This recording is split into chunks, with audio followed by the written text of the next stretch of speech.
Baik, Iwabillah. Siapakah Dajjal? Dajjal ini lahir di Samirah dan dia diberi nama Samiri karena lahir di Samirah. Nah, kenapa disebut Samiri? Karena lahir di Samirah. Dia lahir 100 tahun sebelum Nabi Musa diutus. Dan Allah Subhanahu wa taala memberikan kelebihan kepadanya. Yang pertama, dia diberikan umur panjang. Ya, yang zara umru ila yaumissah, ila akhir zaman. Ya, dia ditangguhkan ajalnya sampai akhir zaman. Yang kedua, dia memiliki kecerdasan di atas akal jenius rata-rata umat manusia. Jadi sejenius apapun umat manusia yang normal, dia 60 tahun di atasnya. Sehingga penemuan-penemuannya, kecanggihan berpikirnya, kedewasaannya jauh di atas manusia. Rata-rata manusia normal. Yang ketiga, dia memiliki kemampuan sihir yang luar biasa. Apapun sihir yang selama ini kita saksikan, tidak ada yang mampu mengalahkan sihir dia. Sehingga saking luar biasa sihir yang dia miliki, seolah-olah orang mengenalnya selevel dengan Tuhan. Karena apapun yang semestinya menjadi perbuatan Tuhan, Dajjal bisa melakukannya. Nah, ini saking hebatnya sihir Dajjal. Nah, nasab kelahirannya adalah nasab yang aneh para Allah. Dia lahir dari termasuk Bani Israel. Bani Israel ini keturunan Nabi Yakub. Yakub itu gelarnya Israel. Keturunannya disebut Bani Israel. Dari Yehuda. Yehuda ini adalah anak laki-laki dari istri pertama Nabi Yakub alaihissalam. Nabi Yakub istrinya 4. Yang pertama bernama Ya'la. Dari Ya'la ini melahirkan 6 orang. Salah satunya bernama Yehuda dan Lewi. Lewi melahirkan Nabi Musa alaihissalam. Yehuda melahirkan bangsa yang kita kenal Yahudi. Salah satunya Yehuda ini melahirkan generasi yang pada akhirnya melahirkan Samiri. Ya, kalau Rahil istri yang kedua, dan ini istri yang paling dicintai oleh Nabi Yakub, melahirkan 2 anak, Bunyamin dan Nabi Yusuf. Nabi Yusuf dan Bunyamin. Yang lainnya juga sama melahirkan 2 anak. Kahit dari Ya'la melahirkan 2 anak, Dam dan Naftali. Ya. Anak tertua dari Nabi Yakub dari istri pertama bernama Raubin. Nah, dari Yehuda inilah lahir Samiri. Nah, ayah dan ibunya, kakek dan nenek Samiri ini adalah para penyembah berhala. Karena Samirah saat itu terkenal penyembah berhala. Ayahnya ini lahir dari proses perzinahan adik dan kakak, incest. Adik dan kakak berzina, lahir ayahnya. Adik dan kakak berzina, lahir ibunya. Jadi ayah dan ibunya ini lahir dari proses yang haram. Dan ketika ibunya menstruasi, disetubuhi sama ayahnya. Jadi itu peluangnya dari 2000 persetubuhan dalam keadaan menstruasi, 1 bisa jadi. Karena menurut penelitian medis juga bahwa darah kotor tidak menghalangi terjadinya fertilisasi, tidak menghalangi terjadinya reproduksi manusia. Jadi tetap pembuahan ovum oleh sperma bisa terjadi walaupun ada dalam medium darah kotor, menstruasi. Nah, ketika itulah hamil dan lahirlah Samiri. Rasulullah SAW menyebutkan dalam Musnad Imam Ahmad, ayah dan ibu Dajjal ini melewati perkawinannya selama 30 tahun tanpa melahirkan seorang anak pun. Dan di tahun ke-30 pernikahannya melahirkan Dajjal, melahirkan Samiri. Kelahirannya ini akan menjadi petaka bagi kedua orang tuanya. Dia adalah orang yang paling sedikit manfaatnya dan paling banyak keburukannya bagi manusia, terutama bagi kedua orang tuanya. Bahkan ketika dia lahir, alam semesta menolak kelahirannya. Dordar gelap, hujan badai, petir, itu terjadi di malam di mana Samiri dilahirkan. Seolah-olah alam menolak kehadirannya. Nah, sejak lahir sampai usia 5 tahun dia tidak netek sama ibunya. Kebayang, 5 tahun air susu ASI tidak ditetekkan. Itu yang menyebabkan terjadinya kanker payudara. Maka ibunya pun meninggal gara-gara kanker payudara ini. Nah, ibunya meninggal gara-gara itu. Terbukti apa yang disampaikan Rasulullah. Kelahirannya menjadi petaka bagi kedua orang tuanya. Begitu pula ayahnya, maka ayahnya menjadi single parent.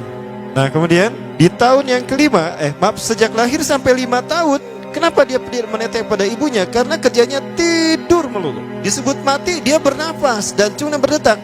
Disebut hidup, dia tidak bergerak. Antara hidup dan mati, la yamutu wa la yahya. Nah, maka di usia ke-5 tahun, nah ini terjadi peristiwa yang menarik. Apa itu? Samiri bangun dari tidurnya di tengah malam dan tidak ada orang yang menyadari Samiri bangun. Dia merangkak dan pindah ke berhala yang terbesar. Nah, dia pindah ke pangkuan berhala terbesar, tidur di sana. Dan ternyata ketika berada di berhala terbesar tadi, ya buang air kecil dan buang air besar. Besoknya itu adalah hari pemujaan kepada dewa-dewa mereka, bangsa Samirah. Apa yang terjadi? Ketika terjadi ritual pemujaan tadi, maka sang raja yang dipertuhankan oleh kaumnya mencium sesuatu yang tidak enak. Bapaknya Samiri ini adalah tokoh agama paganisnya. Pas dilihat, kaget sang raja. Ternyata itu pesing berasal dari pantatnya si Samiri yang ada di pangkuan berhala terbesar. Marah murka tuh sang raja. Itu anak kamu, kenapa ada di situ? Kurang ajar kamu, ya telah menghina Tuhan kita. Kenapa kamu pindahkan anak kamu ke situ? Oh tidak Tuhan, saya tidak memindahkannya. Bagaimana saya bisa menghina Tuhan saya? Lalu siapa yang memindahkannya? Kan dia lumpuh. Nah, sekali lagi, kehadirannya menjadi petaka bagi kedua orang tuanya. Akhirnya raja marah dan ayahnya dipenjara. Selama ayahnya tidak bisa membuktikan penghinaan tadi, maka ayahnya dihukum mati. Pada akhirnya ayahnya pun dihukum mati. Ya, sedikit manfaat bagi kedua orang tuanya. Maka kemudian dia hidup pelihara oleh sang raja. Dan pas di usia dia 5 tahun itu, Allah menimpakan murkanya kepada bangsa Samirah yang sudah kelewat batas, maksiat, dan sudah tidak ada toleransi dari Allah untuk mereka hidup di bumi. Maka Allah perintahkan mereka Jibril menghabisi mereka. Maka bangsa Samirah itu pun diratakan. Si Samiri karena masih balita, ya Allah selamatkan dia lewat malaikat Jibril. Diselamatkan dia dan ditempatkan di pulau entah berantah. Ada yang menyebutkan pulau ini berada di Laut Yaman, dan pulau ini dinamakan Pulau Socotra. Pulau Socotra ini adalah pulau yang berada di ujung Jazirah Arab. Nah, ini Pulau Socotra. Ini pulau tempat di mana Dajjal atau Samiri dibesarkan sejak 5 tahun sampai usia 100 tahun. Ya, dari usia 5 sampai 100 tahun dia tinggal di Pulau Socotra ini. Nah, Pulau Socotra ini adalah pulau yang berada di kawasan Yaman. Pulau yang memiliki banyak keunikan luar biasa. UNESCO sempat ingin menjadikannya keajaiban yang ke-8. Kan ada 7 keajaiban dunia ya. Yang ke-8-nya tadinya ini. Namun karena dia terkait dengan Samiri Dajjal, maka banyak negara yang menentangnya, terutama negara-negara yang menjadi pengikut Dajjal. Maka pada akhirnya pulau ini dirahasiakan. Nah, sebetulnya pulau ini unik kalau kita ingin berekreasi ke sana. Namun karena posisi yang terpencil, jarang orang mengikutinya. Para wisatawan jarang mengunjunginya. Padahal sesuatu unik, termasuk binatang dan penghuninya tuh unik-unik. Pohonnya unik. Dunia menyebutnya pulau ini dengan pulau julukan dari pulau alien hingga pulau neraka. Ada juga yang menyebutkan The Jekyll Island. Pulau Jekyll Island itu bahasa barat, kalau bahasa kitanya Pulau Dajjal. Ya, sama dengan Pulau Sedir ya. Itu juga The Jekyll Island. Nah, Pulau Socotra kaya dengan flora dan fauna yang unik hingga saat ini belum ditemukan di tempat lain. Jadi tidak ada flora dan fauna yang ada di pulau ini yang ada di pulau lain di seluruh dunia. Hanya ada di pulau ini. Makanya di pulau inilah Allah ciptakan satu binatang yang unik juga, yang disebut dengan jasasa. Jasasa, binatang jasasa itu artinya mata-mata. Tajassa yatajassu tajassusan wa jasasatan, artinya pemata-mata, spy. Binatang ini bertumbuh besar, dhahmatun kabirah tughatti jismaha asy-sya'ar hatta la nastati' an nafariqa ayna wajhu wa ayna dubru. Tubuhnya besar, dipenuhi dengan bulu, sehingga saking penuhnya bulu kita tidak bisa membedakan mana dubur mana wajah. Yang menghadap itulah wajah. Baik, karena itu pulau ini pernah dicalonkan sebagai salah satu dari 7 keajaiban dunia yang baru ya. Nah, baik, ini contohnya nih. Saya perlihatkan keajaiban dan keunikan. Ini adalah padang pasir di Pulau Socotra. Ini burung, salah satu jenis burung yang bisa kita jumpai di Socotra.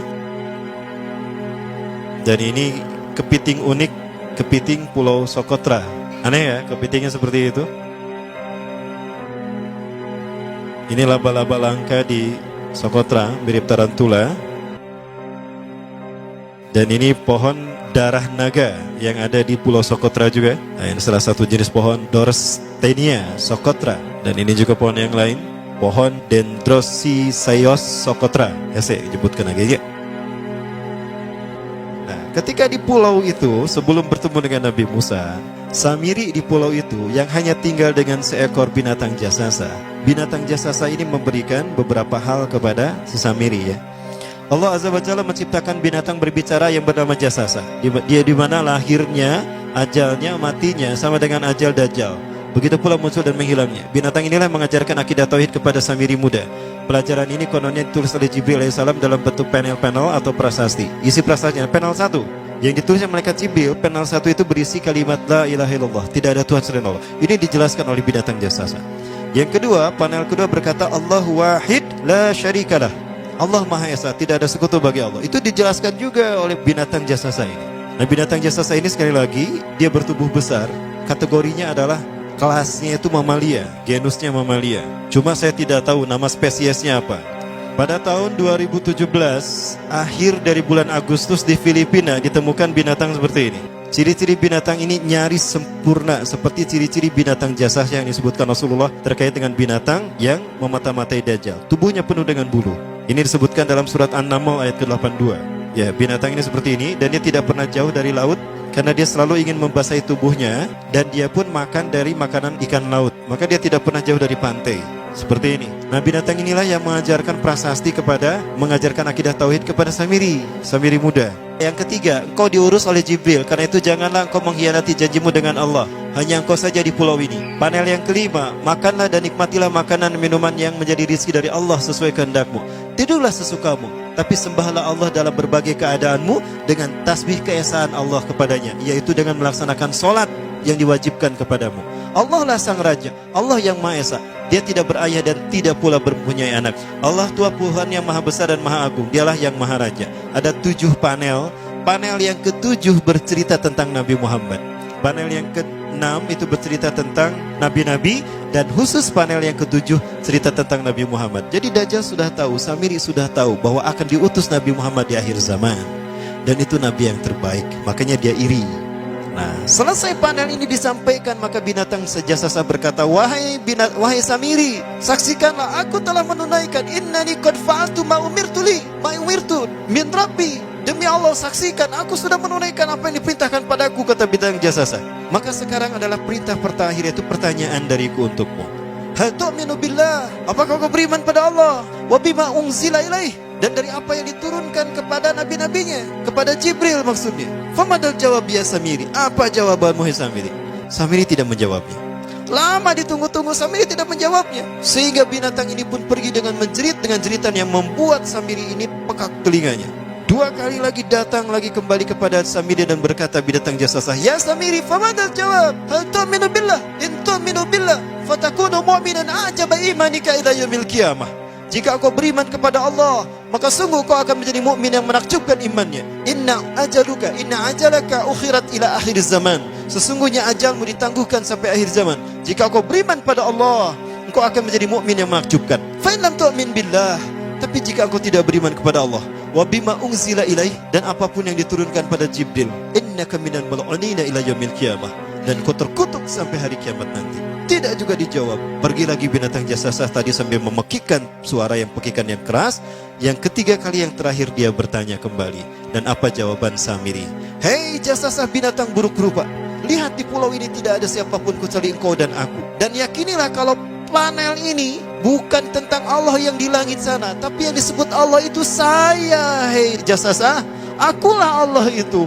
Oh, dia menjerit dengan jeritan yang makin keras, sampai si Samiri pun menutup kedua telinganya. Sejak saat itulah binatang itu pergi dan berkata, innaka dajjal, innaka dajjal, innaka dajjal. Engkau adalah pendusta, engkau adalah pendusta, pendusta sampai hilang suaranya. Di saat itulah Samiri mendapatkan gelar Dajjal. Jadi siapa nama asli Dajjal? Samiri. Dajjal artinya Al-Kazab, pendusta, bukan singkatan kali.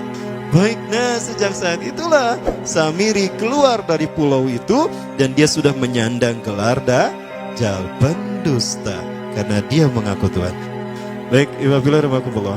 Jangan salah, Dajjal kecerdasan yang mampu melakukan cloning dan mampu melakukan berbagai macam riset dan eksperimen. Hatta eksperimen yang mengilhami film Hook itu Dajjal bisa melakukan. Bahkan ketika orang membayangkan kendaraan tercanggih itu pesawat terbang, Dajjal sudah mampu membuat piring terbang dengan kecerdasannya. Ya. Rasulullah menyebutkan kendaraan Dajjal itu dia bisa terbang, kata Rasulullah. Dan kecepatan terbangnya 5 km per sekon. 1 detik 5 km. Hanya dengan berkedip-kedip dia berkeliling dunia. Ya. Kecepatan ini diambil dari hadis Rasulullah. Berapa kecepatannya Rasulullah ketika dia terbang di muka bumi? Ya, kendaraan yang dia gunakan itu kecepatan terbangnya seperti awan yang ditiup angin, kata Rasulullah. Dan awan rata-rata ditiup angin itu 5 km per sekon. Dan jarak dari satu telinga ke telinganya, artinya setengah diameter atau diameter kepalanya, keledai yang dia gunakan, Rasul menyebutnya keledai, itu arba'una zira, 40 hasta, 27 meter. Diameternya itu 27 meter. Keledai macam apa yang jarak dari satu telinga ke telinganya 27 meter? Kalau bukan piring terbang. Ini bisa 24 meter kan? 27 meter, bisa tidak? Bisa, dan kecepatannya pun sama. Dan pernah meninggalkan jejak Cop Circle di Yogyakarta. Nah, Cop Circle itu adalah jejak UFO yang menjadi isyarat instruksi bagi para pelaku konspirasi dunia. Siapa? Para kalangan Illuminati.